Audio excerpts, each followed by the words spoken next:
नमः समय साराय स्वानुभूत्या चकासते चित्त स्वभावाय भावाय सर्वभावान्तरच्छिदे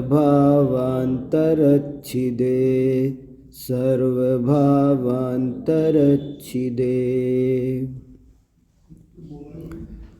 वस्तु विचारत ध्यावते मन पावे विश्राम रस स्वादत सुख उपजे अनुभव या को नाम। अनुभव चिंतामणि रतन अनुभव है रसकूप अनुभव मार्ग मोक्ष को अनुभव मोक्ष स्वरूप। आत्मानुभूति चिंतामणि रत्न के समान है। आत्मानुभूति मोक्ष का मार्ग भी है और आत्मानुभूति मोक्ष स्वरूप भी है। धर्म का प्रारंभ भी आत्मानुभूति से है और धर्म की वृद्धि भी आत्मानुभूति से है और धर्म की पूर्णता भी आत्मानुभूति से है। आत्मानुभूति का मतलब है शुद्धोपयोग। आत्मानुभूति का मतलब है पाप पुण्य से पार शुद्ध भाव में स्थिति, जहाँ न कोई हिंसा झूठ चोरी आदि का परिणाम है और जहाँ पर कोई दया दान व्रत उपवास पूजा पाठ का भी परिणाम नहीं है। पाप से विरक्त हो ऐसा तो दुनिया कहती है, पर जिन शासन कहता है पुण्य से भी ऊपर उठो। जैसे पाप आकुलता रूप है ऐसे पुण्य भी आकुलता रूप है। हम सब अनादिकाल से 24 घंटे या तो पाप में रहते हैं या पुण्य में रहते हैं। पाप पुण्य के लिए जिस क्षण वो घड़ी जीवन में जब आए कि जब हम पाप पुण्य से पार हो जाएं, तो उस दशा का नाम आत्मानुभूति है। उस दशा का नाम शुद्धोपयोग है। हम सोते जागते खाते पीते मंदिर में बैठते कहीं भी कुछ भी करते हों, हम दो ही स्थिति में होते हैं, या तो अशुभ में या शुभ में। शुभ शुभ से पार नहीं होते हैं। मुझे एक पूजा की लाइन बहुत अच्छी लगती है। सारा जगत फल भोगता नित पुण्य एवं पाप का सब त्याग समरस निरत जिनवर सफल जीवन आपका। इन दो लाइनों में मेरे को बहुत भाव भासित होता है। ये सारा जगत, इसके अनंतानंत जीव 24 घंटे पाप पुण्य के फल को भोगने में लगे पड़े हैं, उन्हीं परिणामों में जी रहे हैं। लेकिन हे भगवान, आपने परमानेंटली उस पुण्य पाप को छोड़ दिया, इसलिए आपका जीवन सफल हो गया। ये और एक गजब की बात है। वैसे तो हम जरा जरा सी बात पे जिंदगी में बोलते रहते हैं हमारा तो जीवन सफल हो गया। जरा जरा सी बात पे बेटी की शादी हो गई, अजी हम तो सफल हो, अजी अब हमको तो बढ़िया हमको तो अच्छा मकान मिल गया, अपनी का अपन तो जरा। पर इस जीव ने अनंत बार अनंत बार चक्रवर्ती पद के वैभवों की प्राप्ति की, क्या क्या नहीं किया, पर कभी एक क्षण, एक घड़ी पुण्य पाप से पार नहीं हुआ।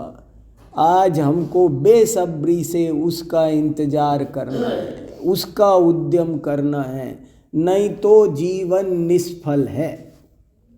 सारा जगत फल भोगता नित, पुण्य एवं पाप का। आपको सॉल मिल गई तो पुण्य का फल भोग रहे हो, जिनको नहीं मिली सड़क पे पड़े हैं सर्दी में, वो पाप का फल भोग रहे हैं।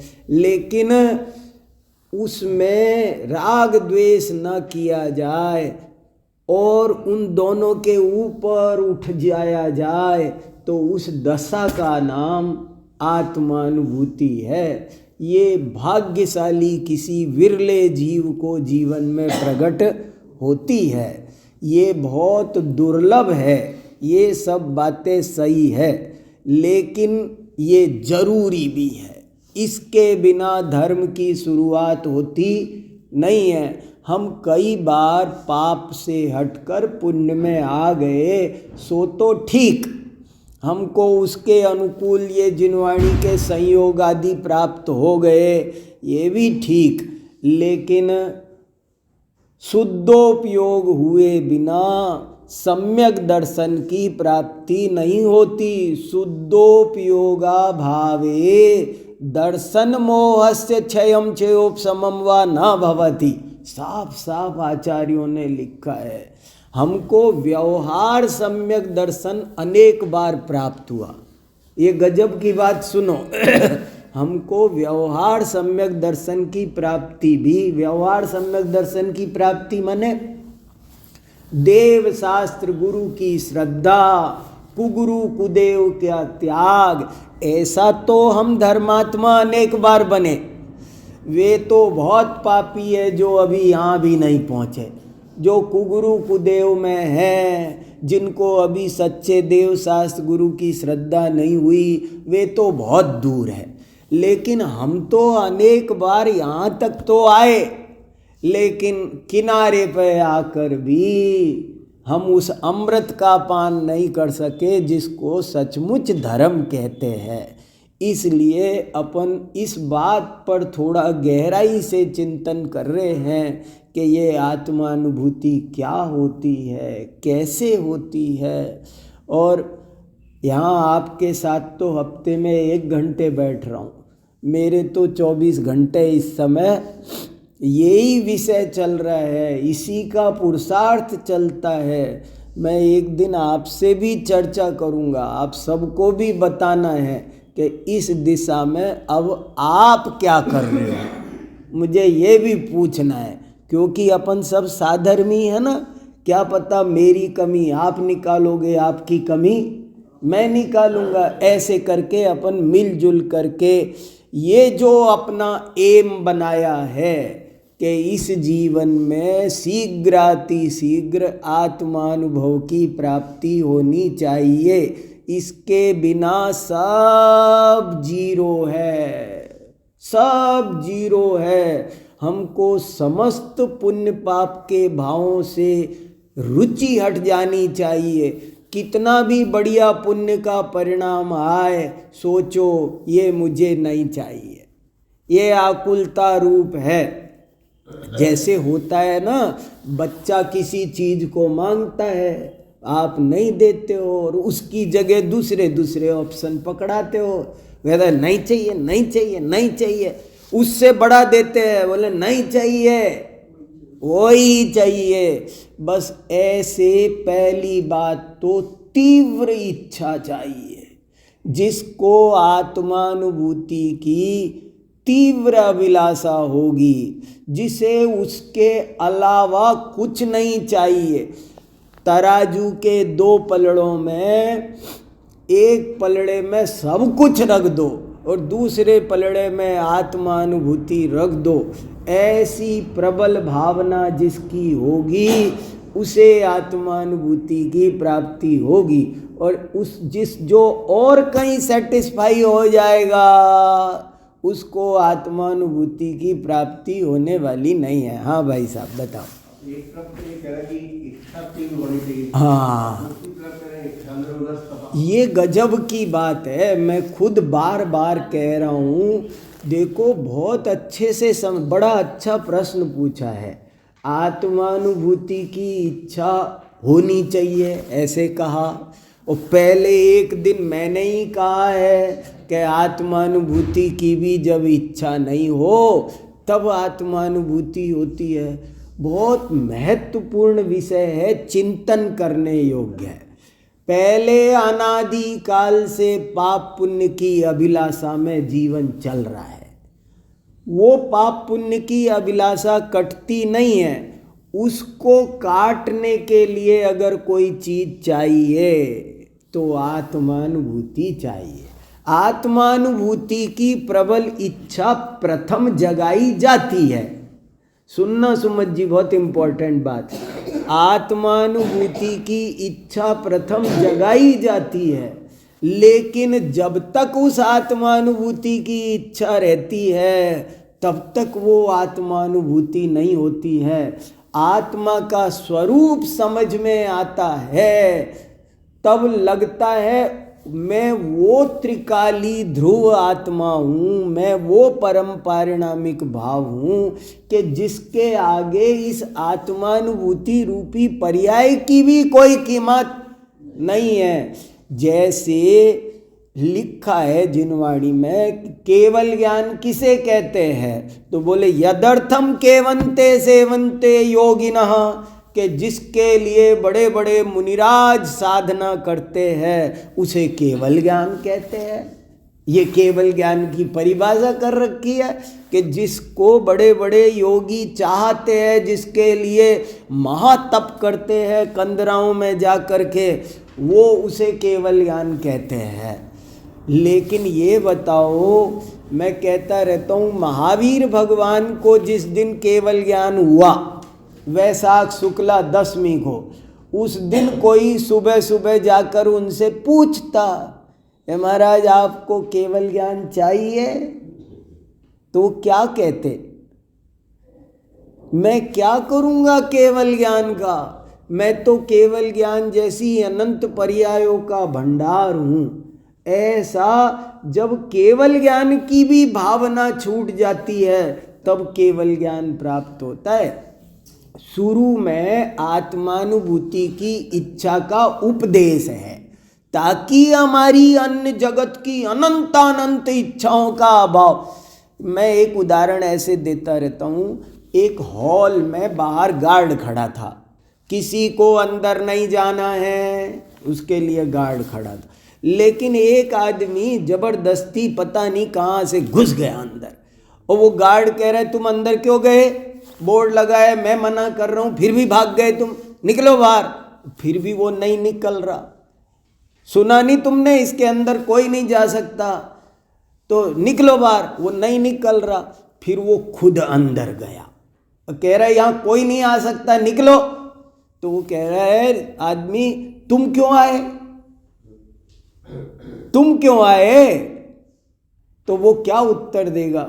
आना तो मुझे भी नहीं चाहिए था, लेकिन तुमको निकालने के लिए मैं आया हूं। हाँ, मुझे आना पड़ा। ऐसे ही अनंत इच्छाओं को काटने के लिए आत्मानुभूति की इच्छा की जाती है, मगर वो आत्मानुभूति की इच्छा भी जब चली जाती है, मैंने पिछली बार एक व्याख्यान किया था, आप उसको फिर से रिवाइज करना। सम्यक दृष्टि की दृष्टि में स्वयं और पर, वो बहुत इम्पोर्टेंट बात है। सम्यक दृष्टि कैसा अपना स्वस्वरूप कैसा मानता है, मैंने बताया था ना, वो पर से तो भिन्न अपने को जानता ही है, लेकिन अपनी समस्त अपने औदैहिक भावों से भी भिन्न जानता है। छायोपशमिक भावों से भी भिन्न जानता है, छायिक भाव से भी अपने को भिन्न जानता है, उसमें जब अपनापन आता है तो सहज ही आत्मानुभूति हो जाती है। ये आत्मानुभूति की विधि है। अब इसी को समझ लो, शुरू में इच्छा कराते हैं, लेकिन आत्मानुभूति की इच्छा जब तक होती है तब तक आत्मानुभूति नहीं होती। वो तो जब स्वयं को कृत्य अनुभव करता है सिद्ध समान, तब आत्मानुभूति होती है। अद्भुत चीज है, अपूर्व आनंद आता है।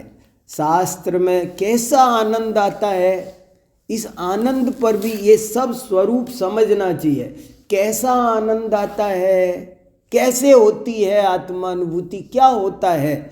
तो उदाहरण दिया, करतल चामी करवत, बोले जैसे हाथ पर रख मुट्ठी में सोना था और ढूंढ रहा था, मेरा सोना खो गया, मैं रो रहा था, विलाप कर रहा था, दहाड़ रहा था, छाती मार मार के, पीट के, लेकिन अचानक मुट्ठी खो, अरे ये तो कहीं खोया ही नहीं था। शेर को शेर बनना नहीं है, जो गधा शेर बन के रह रहा था उसे शेर बनना है, वो तो बना बनाया है। उसे जानना है कि मैं गधा नहीं हूँ, मैं शेर हूँ।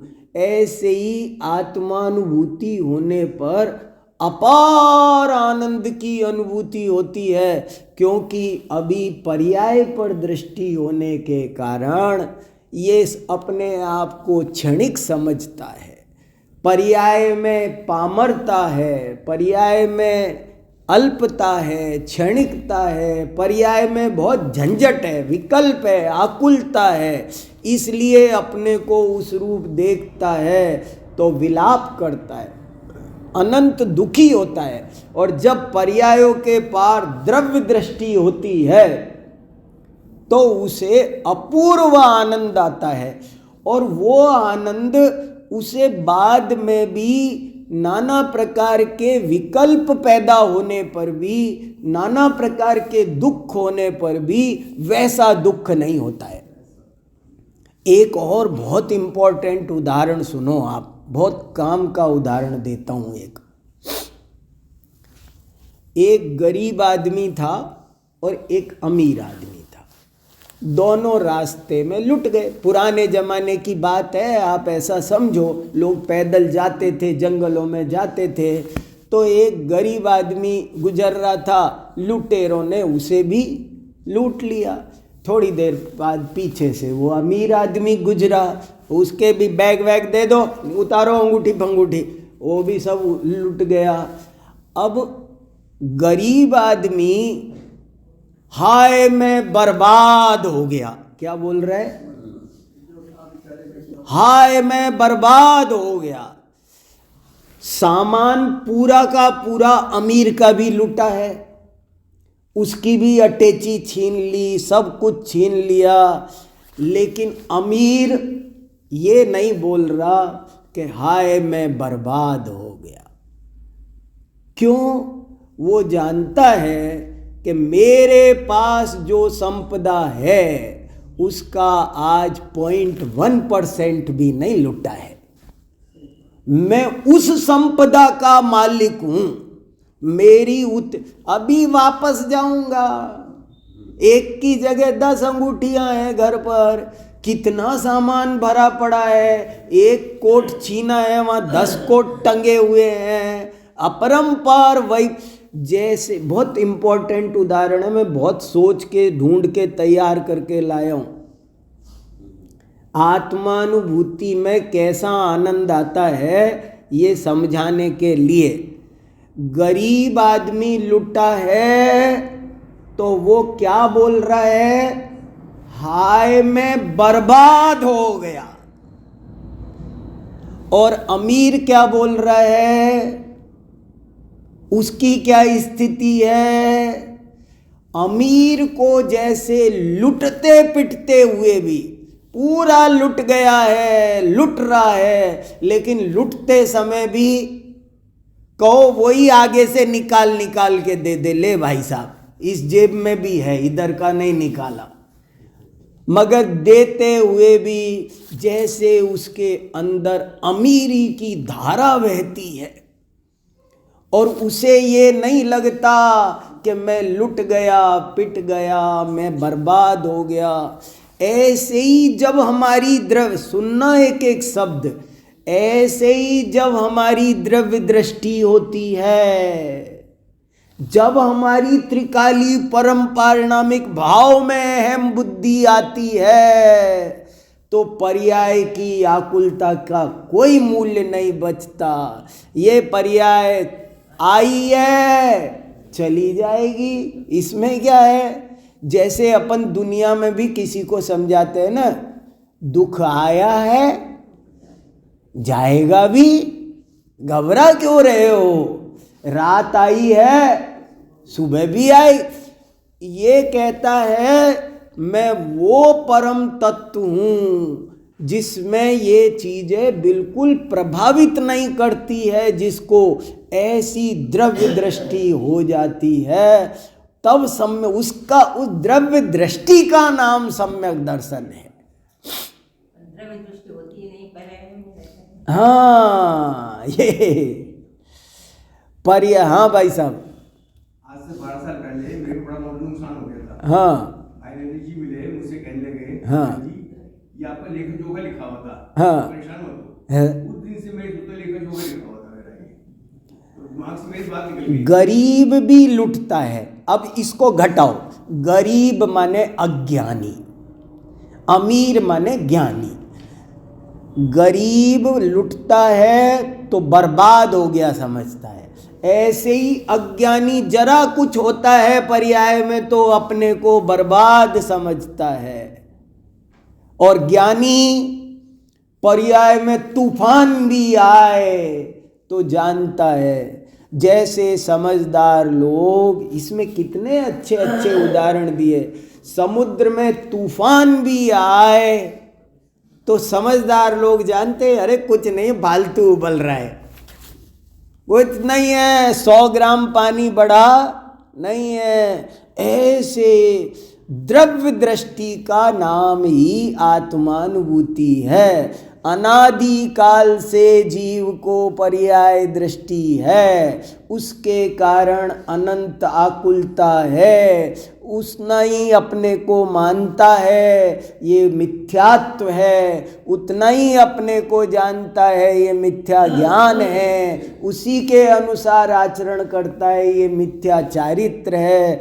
और जब तत्व ज्ञान हो जाए, वो त्रिकाली स्वभाव ध्यान में आ जाए, तो वो अपने आप को पर्याय जितना नहीं मानता, अनादि अनंत अभेद अखंड ध्रुव शुद्ध स्वभाव जानता है, तो उसे सम्यक दर्शन की प्राप्ति होती है, सम्यक ज्ञान की प्राप्ति होती है, उसके रागादि स्वयमेव कम हो जाते हैं, ऐसी सम्यक चारित्र की प्राप्ति होती है। ये असली धर्म है। और इस धर्म का मर्म इस समय सार की 14वीं गाथा में बहुत गहराई से भरा है। हमने पढ़ ली है, मैं और अगली गाथा लेकर आ रहा था, लेकिन फिर पढ़ा तो अभी इसमें और भाव भाषित हुए। मैंने कहा एक बार ये इतने अच्छे से, मैंने 100 बार पढ़ लिया इस पन्ने को, आपको कितनी बार पढ़ना है तब जाके काम चले। मैं पढ़ ही रहा हूँ बार बार बार बार।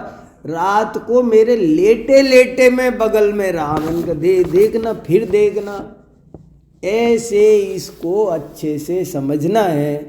इसको एक बार समझ गए तो बहुत नज़दीक आत्मानुभूति के पहुँच ही जाएंगे, और कोई कोई तो आत्मानुभूति भी कर लेगा। इसलिए मैं ये बात आपके सामने फिर रख रहा हूँ। फिर से सुनो और आनंद के साथ सुनो। यहीं पर लिखा है, संस्कृत टीका में लिखा है कि आत्मख्याति का दूसरा नाम आत्मानुभूति है। देखो कितना बढ़िया कह रहे हैं। जोपसदीय पाणम अबद्धपुट्ठम मणन्नयम नियदम अविशेषमसंयुक्तम तम शुद्धनयम वियाणी। देखो बहुत ध्यान से सुनना, मन लगा करके ये कागज ले जाना, पढ़ना घर पर बार बार। निश्चय से अबद्ध स्पष्ट अनन्य नियत अविशेष और असंयुक्त। थोड़ा कठिन लगे तो घबराना नहीं, मगर माल यहीं पर भरा है। ऐसे आत्मा की अनुभूति शुद्ध नय है और वह अनुभूति आत्मा ही है। इस प्रकार आत्मा एक ही प्रकाशमान है। शुद्ध नय आत्मा की अनुभूति या आत्मा सब एक ही है, अलग नहीं है। ये एक पन्ना है ना, वो एक पन्ना अच्छे से समझ जाओ, समझ लेना एक शास्त्र पढ़ लिया, इतना इस पर जोर देना अच्छे से। अब देखो यहाँ शिष्य पूछता है कि, देखो कितना बढ़िया प्रश्न है। यहाँ शिष्य पूछता है कि जैसा ऊपर कहा है, कैसा ऊपर कहा है?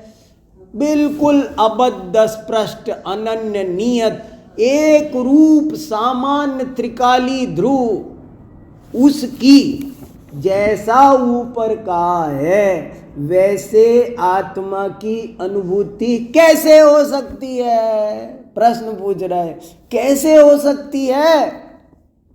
आप कह रहे हो करो, हालात तो ये है, वो उसकी नज़र कहाँ है? पर्याय पर। वो कह रहा है, बहुत से लोग कहते हैं ना, हम कई दफ़े प्रवचन करते हैं, कितने कहते आप तो ऊंची ऊंची बातें करते हो, लोगों की दशा नहीं देख रहे हो। भैया लोगों की दशा क्या देखे, अपनी दशा देखेंगे, है कि नहीं? अपने लिए स्वाध्याय चल रहा है ये तो। देखो यहाँ शिष्य पूछता है कि जैसा ऊपर कहा है वैसे आत्मा की अनुभूति, देखो लिखा ना, आत्मा की अनुभूति कैसे हो सकती है? ये अत्यंत प्रतिबुद्ध अज्ञानी जीव को है। उसका समाधान देखो, अब समाधान सुनो। समाधान की एक ही लाइन रट लेने लायक है, बस एक लाइन का विस्तार है आगे। समाधान की एक लाइन, बद्ध स्पृष्टत्वादि भाव अभूतार्थ हैं, इसलिए ये अनुभूति हो सकती है। ये देखो, बस इतनी सी लाइन पकड़ो। वो कैसे हो सकती है?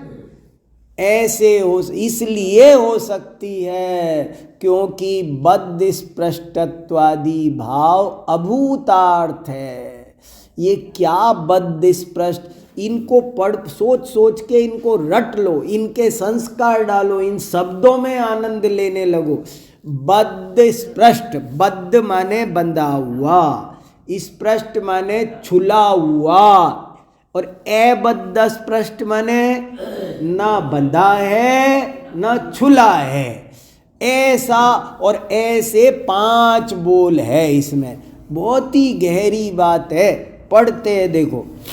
जैसे कमलिनी पत्र जल में डूबा हुआ हो तो उसका जल से स्पर्शित होने रूप अवस्था से अनुभव करने पर जल से स्पर्शित होना भूतार्थ है, सत्यार्थ है। भूतार्थ माने क्या? एक भूतार्थ शब्द समझना है। भूतार्थ माने डंडा डाल के लिखा ना, भूतार्थ माने सत्यार्थ। सत्यार्थ माने वही निश्चय है, वही सत्य है, और जो पर्याय में जो स्थिति है वो असत्यार्थ है, अभूतार्थ है। लेकिन एक गजब की बात है, पर्याय से देखो तो है, मना नहीं कर रहे, पर्याय में वो चीज नहीं है, बद्धस्पृष्टता पर्याय में नहीं है, ऐसा नहीं कह रहे हैं। पर्याय, वेदांती लोग पर्याय में भी नहीं मानते अशुद्धता। जिनवाणी कह रही है पर्याय में अशुद्धता है, लेकिन वो अभूतार्थ है। भूत माने प्रयोजन, भूत, भूतार्थ, भूतार्थ माने, भूत माने प्रयोजन। जैसे कहते हैं ना, ये दुनिया झूठी है, ये संसार झूठा है। झूठा है माने, झूठा माने क्या? दुनिया झूठी है। झूठी है माने, झूठी है का मतलब नहीं है, नहीं है तो, लेकिन हमारे काम की सारभूत नहीं है, हमको सुख नहीं दे सकती है, इसलिए झूठी कहा। ऐसे ही पर्याय में जो अशुद्धि है वो है तो, पर्याय की अपेक्षा देखो तो है, लेकिन वो पर्याय क्षण भर की है, उस पर लक्ष्य करने से आकुलता होती है, संसार की वृद्धि होती है, सुख शांति की प्राप्ति नहीं होती है, इसलिए वो हमारे काम की नहीं, ये दुनिया मेरे काम की नहीं, वो बिल्कुल ऐसे बात, ये अप्रयोजनभूत है। जैसे फिर देखो, एक ही उदाहरण समझ लो, पांचों समझ में आ जाएंगे। जैसे, क्योंकि पढ़ तो लिए हमने एक बार, जैसे कमलनी पत्र जल में डूबा हुआ हो। देखो, अलग रखे हुए की बात नहीं है, अभी ये और गजब की बात समझनी है। अशुद्धता में शुद्धता की अनुभूति की जा रही है, इसलिए परमानंद आ रहा है। परमानंद क्यों आ रहा है? अशुद्धता, शुद्ध हो गई वस्तु को तो सब शुद्ध मानेंगे, लेकिन अशुद्ध वस्तु में शुद्धता दिख जाए, गजब है, बहुत ये आत्मानुभूति का आनंद समझने की जरूरत है। जैसे पत्थर की शिला हो, उसको सब कोई शिला देखते हैं, लेकिन कोई कलाकार मूर्तिकार होता है तो वो कहता है इसमें बाहुबली भगवान है। वो कहता है जय हो बाहुबली भगवान की जय हो। अरे भाई कहाँ है बाहुबली भगवान? बोले मुझे दिख रहे हैं, ये यहाँ हाथ बहुत बढ़िया निकल रहा है, ये देखो ये इधर बेल बहुत अच्छी बन रही है। कहाँ है बेल? ये नीचे आसन भी निकल रहा है साहब इसमें। अरे हमको तो दिख नहीं रहा। ये प्रज्ञा छेणी से दिखेगा। ये कैसे दिखेगा? ये प्रज्ञा छेनी से दिखेगा।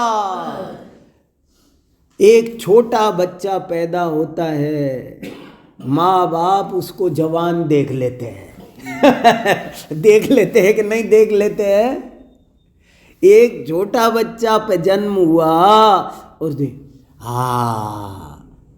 हमारा वंशज आ गया, ये होगा वो होगा, जरा कुछ हो तो कहाँ से देख लिया? ऐसे सम्यक ज्ञानी सम्यक दृष्टि द्रव्य दृष्टि के बल पर अनंत आनंद प्राप्त करता है।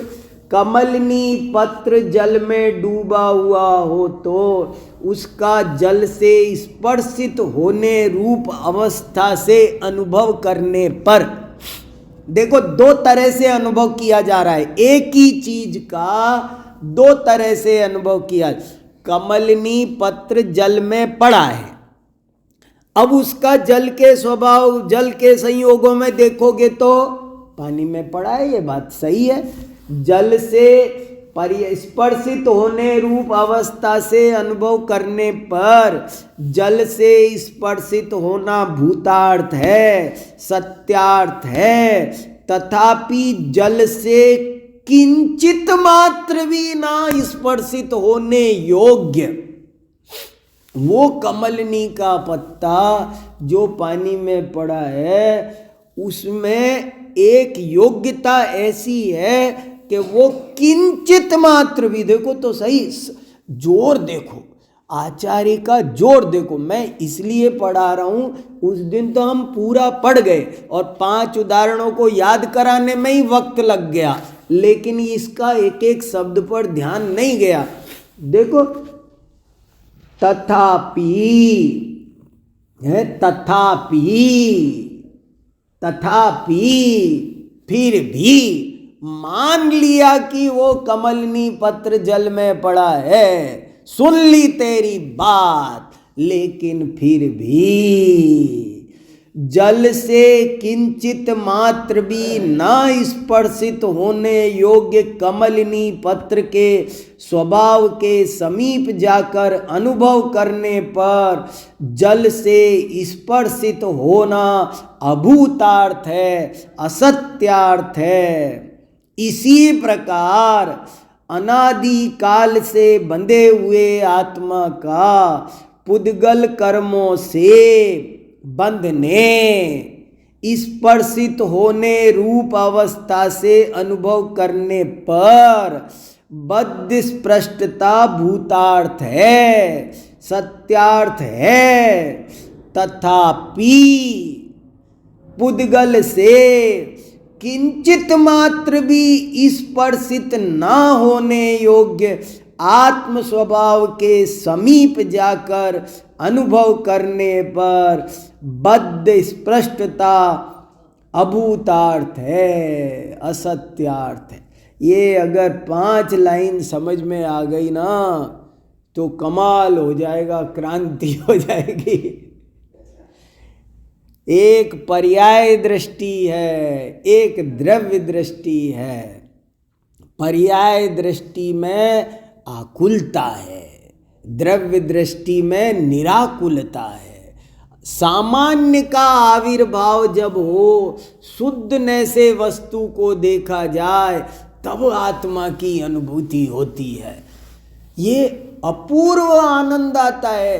पर्याय में ऐसा लगता है जैसे सपना, जैसे सपने में क्या होता है, समझ लो किसी राजा को स्वप्न आया कि मेरा राजपाट लुट गया, मैं दरिद्री हो गया, सड़क पर कटोरा लेके खड़ा हूँ, न मेरे माथे मुकुट है न हार है, तो कैसा रोएगा वो, कितना दुखी होगा। और जैसे ही उसे पता चले, आँख खुली, अरे वो सपने में कटोरे लेके खड़ा था किसी झोपड़ी के आगे, कुछ दे दो मैं भिखारी, और आँख खुली तो बस ऐसे ही हम और आप मोह की नींद में सो रहे हैं और पर्याय जितना अपने को मान रहे हैं वो पर्याय में ऐसी स्थिति हो रही है। लेकिन वो मोह नींद टूटे और पता चलता है कि अरे ये गजब का है, ये दुनिया ना पर्याय में नाटक चल रहा है, नाटक वाली स्तुति है। जैसे कोई बच्चा, कोई आदमी नाटक में, रामलीला में राम बना हो और राम बन के विलाप कर रहा हो, मेरी पत्नी खो गई, मगर अंदर में वो जानता है कि मेरी पत्नी नहीं खोई, मैं नाटक कर रहा हूँ, मेरी पत्नी सामने देखती है। ऐसे ही सम्यक दृष्टि जीव पर्याय में कितनी भी उथल पुथल हो, उससे प्रभावित और चिंतित होता। वो अमीर लुटते समय भी लुटता नहीं है, मैं बर्बाद हो गया ऐसा समझता नहीं है। कैसा कितने भी संयोग हो, लेकिन हम इन संयोगों से पार हैं। ये संयोग क्षणिक हैं और ये तब तक है, सपना कब तक सत्य जब तक आंख ना खुले।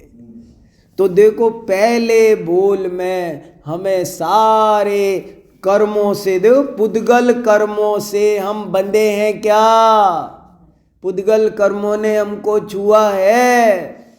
अरे सब मिला मिला कहा जाता है। मैं कई दफे कह चुका कि सोने में तांबा मिला के अंगूठी बनाई, पिघला के गला के, खूब बिल्कुल गला दिया दोनों को, लेकिन अभी भी सोने का एक भी परमाणु तांबा नहीं बना, तांबे का एक भी परमाणु सोना नहीं बना। तांबा तांबा ही है, सोना सोना ही है। ऐसे ही जीव और पुद्गल कर्म अनादि काल से एक क्षेत्रावगा दूध पानी की तरह मिले हैं, लेकिन फिर भी कर्म की एक वर्गणा, अरे वर्गणा छोड़ो, एक परमाणु जीव नहीं बना, और जीव का एक भी प्रदेश पुद्गल नहीं बना। कैसी भिन्नता है। ऐसे जब इस भिन्नता का ध्यान करने सम्यक दृष्टि बैठता है, वस्तु विचारत ध्यावते मन पावे विश्राम, रस स्वादत सुख उपजे अनुभव या को नाम। ये बाहर में इसे लगता रहता है, जब पर्याय दृष्टि होती है तो मुझे कुछ करना है, जब स्वभाव पर दृष्टि जाती है तो सोचता है अरे मैं तो कृतकृत्य हुई हूँ। बताओ हमें मुक्त होना है, मोक्ष में जाना है, मुक्त होना है, विचार करो मैं मुक्त ही हूँ। और जब ये जीव ऐसा जानता मानता है कि मैं मुक्त हूँ, तो पर्याय में भी मुक्ति आ जाती है। गजब है, क्या कैसा वैज्ञानिक, कैसा ऑटोमेटिक व्यवस्था है, देखो तो सही। जैसे मिट्टी का ढक्कन, क्या उदाहरण दिया, पहले में पुद्गल कर्मों से भिन्न कराया, दूसरे में मिट्टी के की पर्यायों में, जैसे मिट्टी का ढक्कन, घड़ा, झारी इत्यादि पर्यायों से अनुभव करने पर अन्यत्व भूतार्थ है। 10 बर्तन रखे मिट्टी के, ये घड़ा है, ये कुल्हड़ है, ये सकोरा है, ये दीपक, ये पर देखा जाए स्वभाव, अब इन पर्यायों पे मत देखो, स्वभाव के समीप जाकर देखो तो ये सब मिट्टी ही मिट्टी है। ऐसे ही सब जीव, कोई एक इंद्री दो इंद्री देखा जाए तो सब जीव भगवान आत्मा त्रिकाली सिद्ध समान है। देखो तो सही कैसा गजब गजब से लिखा। तथापि सर्वथा अस्खलित एक चैतन्याकार आत्म स्वभाव के समीप जाकर अनुभव करने पर अन्यत्व अभूतार्थ है, असत्यार्थ है। जैसे तीसरा बोल, जैसे समुद्र का वृद्धि हानि रूप अवस्था से अनुभव करने पर अनियतता भूतार्थ है, सत्यार्थ है, तथापि नित्य, नित्य माने स्थिर। देखो प्राइवेट नौकरी में और सरकारी नौकरी में क्या अंतर है। मेरा एक दोस्त है, अभी की सही घटना, वो 2 लाख रुपए प्राइवेट नौकरी में मिलते हैं, वो छोड़ करके 80,000 की सरकारी नौकरी में आ गया। मैंने कहा क्यों आ गए तुम, वहाँ तो 2 लाख रुपए मिलता था, ये 80,000 की में क्यों आ गए। ये कि स्थिरता का ही तो आनंद है। ये क्षयोपशम ज्ञानी को अनादि काल से पर्याय दृष्टि दुखी करती थी। जब द्रव्य दृष्टि होती है तो इसे अपूर्व आनंद आता है।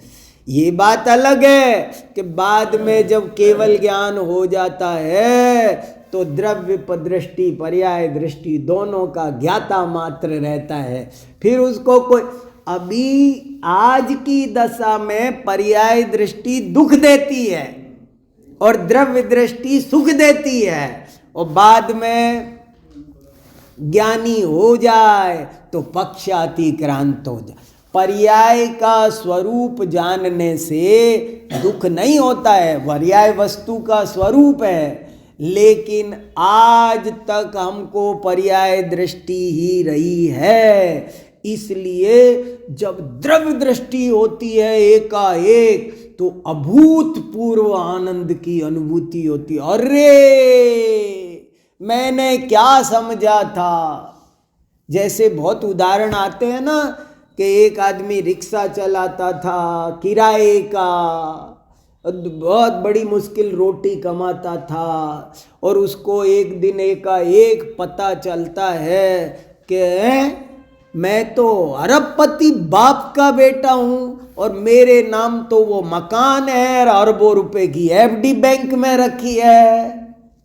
फिर वो रिक्शा भी नहीं उठाता, वो किराए वाले को वापस भी करने नहीं जाता, छोड़ के घर जाता है। तब कैसा आनंद आता है। बस ऐसा ही है, जैसे अमीर को लुटते हुए भी लुटने का दुख नहीं होता, ऐसे सम्यक दृष्टि को पर्याय में प्रकट हीनता पामरता को देखते हुए भी अपनी स्वयं पामरता महसूस नहीं होती, अपने अनंत ज्ञान आनंद का स्वाद आता है। परिणति में अमीरी की धारा बहती है, वो उसका धर्म है और उससे वो अनंत कर्मों की निर्जरा करता है। गजब है। जैसे समुद्र का वृद्धि हानि रूप अवस्था से अनुभव करने पर अनियतता भूतार्थ है, तथापि नित्य स्थिर समुद्र स्वभाव के समीप जाकर अनुभव करने पर अनियतता अभूतार्थ है, असत्यार्थ है।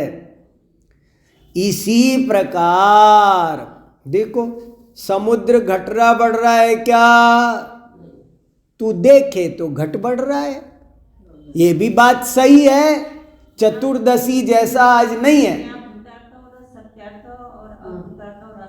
हाँ, दोनों है। पर्याय में भूतार्थ है, वो समुद्र बड़ा है ना। आज पूर्णिमा है, समुद्र में ज्वार भाटा आया है, तो ज्वार भाटा आया है कि नहीं आया है? नहीं आया है सो बात नहीं है, वो दिख रहा है, वो भ्रम नहीं है। लेकिन होते हुए भी द्रव्य दृष्टि से देखो तो नहीं है। द्रव्य दृष्टि से वो ज्वार भाटा नहीं है, वो तो स्थिर एक रूप है। समुद्र में कोई पानी घटता नहीं बढ़ता नहीं। ऐसे देखो तो सही, गजब है। इसी प्रकार आत्मा का वृद्धि हानि रूप पर्याय भेदों से अनुभव करने पर अनियतता भूतार्थ है, सत्यार्थ है, तथापि नित्य स्थिर आत्म स्वभाव के समीप जाकर अनुभव करने पर, बार बार पढ़ो, बहुत गहराई से समझो।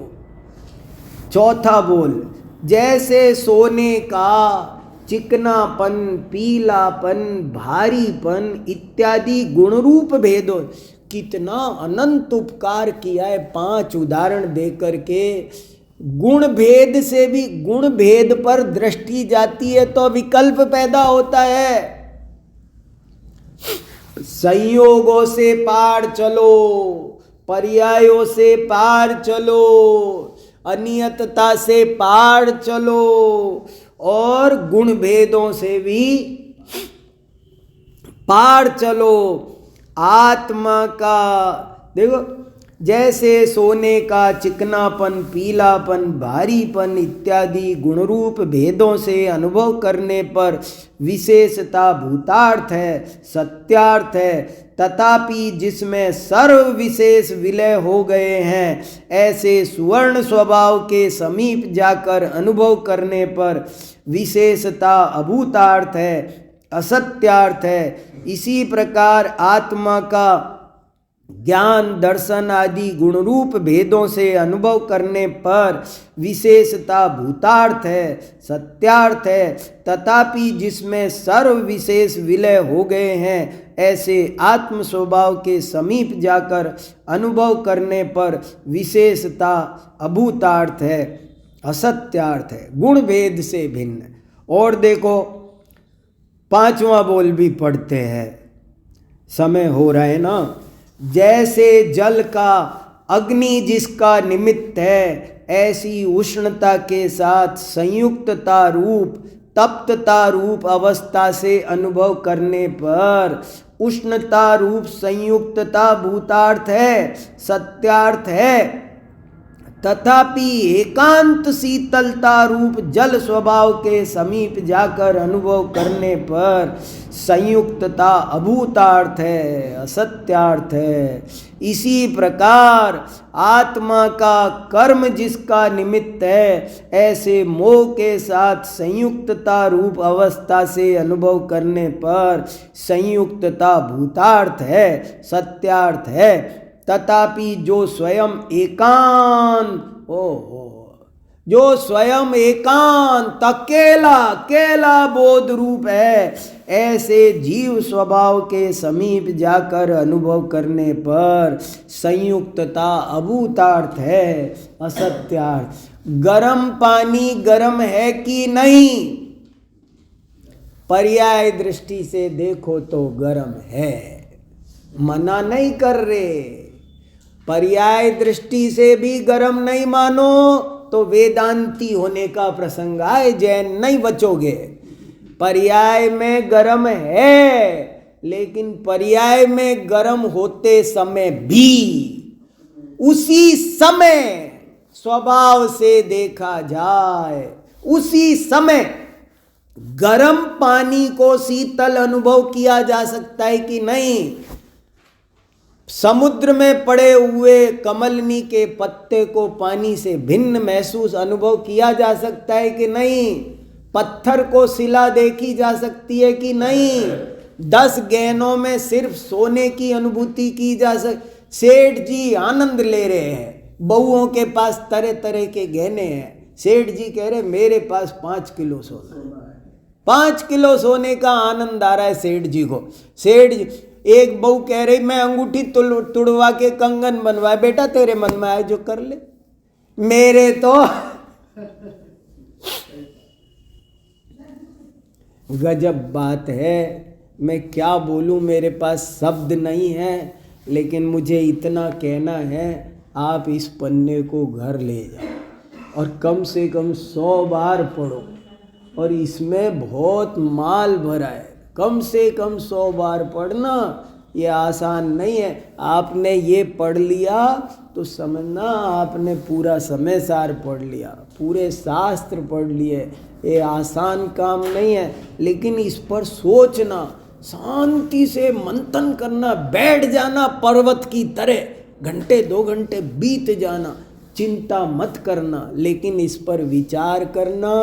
ये समझ में, सब कुछ जीवन में मिलना सरल है, सब कुछ होना आसान है, पर ये पन्ना मिलना बहुत मुश्किल। समय सार की 14वीं गाथा आत्मानुभूति करा के रहती है, ऐसी अद्भुत चीज है। और यदि ये समझ में आ गई हो कि आत्मानुभूति के बिना सब कुछ जीरो है, आत्मानुभूति होगी तो ही कुछ धर्म का प्रारंभ है। ये बात अगर हमारी समझ में आती हो तो हमें इस बात को मैंने जानबूझ करके आज दोबारा चलाया है कि ये चीज़ अच्छे से समझ में आनी चाहिए। यही सोचने, विचारने, चिंतन करने लायक खास विषय है। वैसे हमें जीरो सिचुएशन पे ही तो लाना है। कैसे? ना कोई लायबिलिटी हो, ना कोई एसेट हो, मतलब जीरो सिचुएशन आए ना। हाँ। ना पुण्य हो ना पाप हो, जीरो सिचुएशन पे तो लाना। हाँ, आत्मानुभूति। जब समस्त पाप पुण्य के भाव की रुचि समाप्त होगी तब इधर आगे बढ़ेंगे। अगर अन्यत्र रुचि है, इसकी जरूरत नहीं है। मैं एक प्रवचन और करता हूँ, किसी दिन करूँगा यहाँ। प्रवचन का शीर्षक होता है हमें मोक्ष मार्ग की प्राप्ति कैसे हो। फिर मैं इस पर प्रवचन तो होता है, पर शुरुआत यहाँ से होती है कि पहले ये प्रश्न तो पैदा हो जाए। इस प्रश्न में ही उत्तर है। जिसको ये प्रश्न पैदा हो गया कि मुझे मोक्ष मार्ग की प्राप्ति कैसे हो, उसको तो होगा ही। अभी तो समस्या ही है कि वो प्रश्न ही पैदा नहीं हो रहा है, चाहिए ही नहीं। और चीज़ों की, मुझे गाड़ी की प्राप्ति कैसे हो, घोड़े की प्राप्ति कैसे हो, मकान की प्राप्ति कैसे मिले, तो मिल जाता है। जो चाहते हो वो मिल जाता है। जो चाहते हो वो देर सवेर कर ही लेते हो व्यवस्था। ऐसे ही आत्मानुभूति नहीं प्राप्त होने में श्रीमद् रायचंद्र कहते हैं एक ही कमी है कि इसे चाहिए नहीं। एक ही कमी है कि इसे चाहिए नहीं। चाहिए हो तो हुए बिना रहे नहीं। ऐसा ये खास विषय है। निमित्त वगैरह कुछ रहता है? जो सब कुछ होना होगा वो होगा। ये तो ये निमित्ती तो है। ये 14वीं गाथा मिली ना, ये निमित्त तो है ही है। होने योग्य सब होगा, कोई निषेध नहीं है। हमने मना नहीं किया। पंच समवाय नहीं होंगे सो हम नहीं कह रहे हो, तो सब कार्य पंच समवाय के पूर्वक ही होंगे। इसमें को, लेकिन हमको निर्भर होना है कि नहीं। बहुत मार्मिक विषय है। बोलो जिनवाणी स्तुति।